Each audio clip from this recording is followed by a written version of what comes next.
वृंदावन वात्सल्य ग्राम के तत्वावधान में देश के वरिष्ठ पत्रकार, चिंतक, मनीषी, लेखक, कवि एवं वात्सल्य ग्राम के संस्थापक सहयोगी स्वर्गीय भानु प्रताप शुक्ल की 88वीं जयंती सोमवार को राष्ट्र चिंतन दिवस के रूप में मनाई गई। अध्यक्षता करते हुए साध्वी रितंबरा ने कहा कि वरिष्ठ पत्रकार भानु प्रताप शुक्ल हमेशा उनकी यादों में बने रहते हैं। उनके द्वारा जिस तरह से देश की सेवा की गई वह अविस्मरणीय है। उनके द्वारा किए गए राष्ट्र सेवा के कार्य को कभी भी भुलाया नहीं जा सकता है। मुख्य अतिथि वरिष्ठ पत्रकार व पूर्व राज्यसभा सदस्य आर.के. सिन्हा, विशिष्ट अतिथि उत्तर प्रदेश पत्रकार संघ के अध्यक्ष हेमंत तिवारी, प्रदेश के पूर्व ऊर्जा मंत्री व विधायक श्रीकांत शर्मा ने कहा कि स्वर्गीय श्री शुक्ल ने अपनी लेखनी के माध्यम से जिस तरह से प्रखर हिंदूवादी लेखक के रूप में राष्ट्र की सेवा की है वो अविस्मरणीय है। इनके अलावा पूर्व मंत्री रविकांत गर्ग, उपरा institute of design and research की अध्यक्ष शिप्रा शुक्ला एवं राजीव गुप्ता आदि ने भी वरिष्ठ पत्रकार स्वर्गीय भानु प्रताप शुक्ल के व्यक्तित्व एवं कृतित्व पर प्रकाश डालते हुए श्रद्धांजलि अर्पित की। इससे पूर्व साध्वी रितंबरा एवं अतिथियों ने भानु प्रताप शुक्ल क्रांति कुंज में श्री शुक्ल की प्रतिमा पर माल्यार्पण किया। तत्पश्चात आनंद उत्सव भवन में दीप प्रज्वलन के साथ कार्यक्रम का शुभारंभ हुआ। संविद गुरुकुलम की छात्राओं ने भरतनाट्यम पर आधारित सरस्वती वंदना की प्रस्तुति दी।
आज स्वर्गीय श्री भानु प्रताप शुक्ल जी की जन्म जयंती है।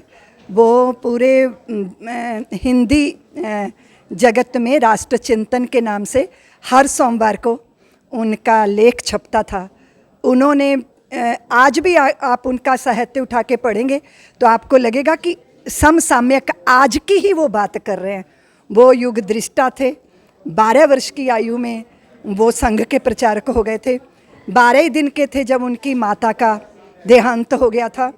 मैं नहीं समझती कि ऐसे लेखक जो निर्भीक हों, निर्दोष हों, सदैव उनको लगता था कि अगर राजनीति से भ्रष्टाचार चला जाए, धर्म के जगत की व्यामोहता चली जाए और समाज से अत्याचार विदा हो जाए तो राष्ट्र बहुत मजबूत होगा।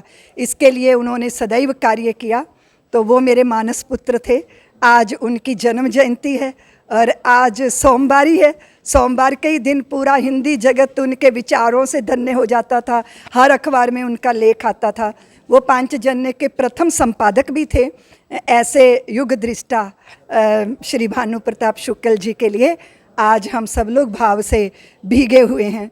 सोचते हैं कि हमारे अंतर की चिंगारी, हमारे अंतर की आग, जिसमें स्वयं के पाप भी जलकर भस्म होते हैं और हम में सामर्थ्य आती है कि जहाँ जहाँ दोष हैं हम उनका निराकरण कर सकें।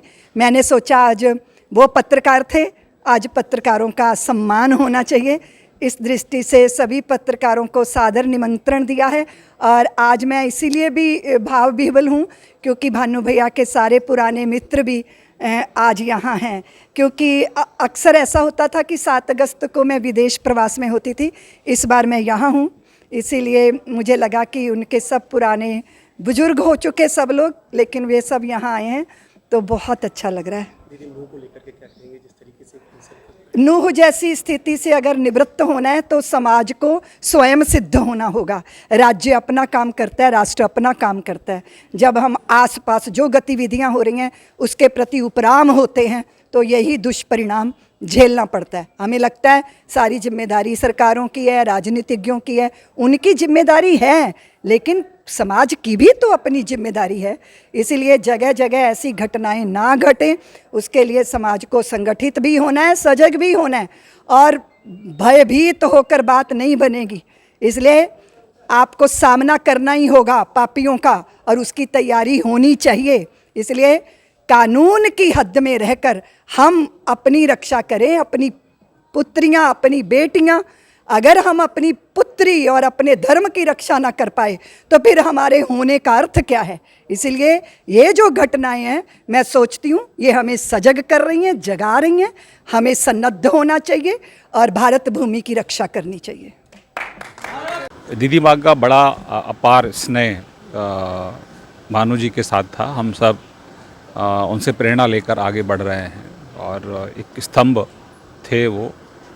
जिस तरह से एक तरीके से समाज में जागृति लाने का काम आदरणीय शुक्ल जी के द्वारा होता था, और जीवंत चीज़ों का उल्लेख करते थे। आज भी वो हमारी स्मृतियों में है, और उनसे प्रेरणा लेकर हम समाज में और अच्छा क्या कर सकते हैं, निश्चित रूप से आदरणीय भानु जी से हमें प्रेरणा मिलती है। तो आप सब आज सब यहाँ इकट्ठे हुए हैं। दीदी का बहुत अच्छा प्रयास है, दीदी ने इनिशिएटिव लिया है। आप सब ने उनको श्रद्धांजलि, पुष्पांजलि अर्पित की है।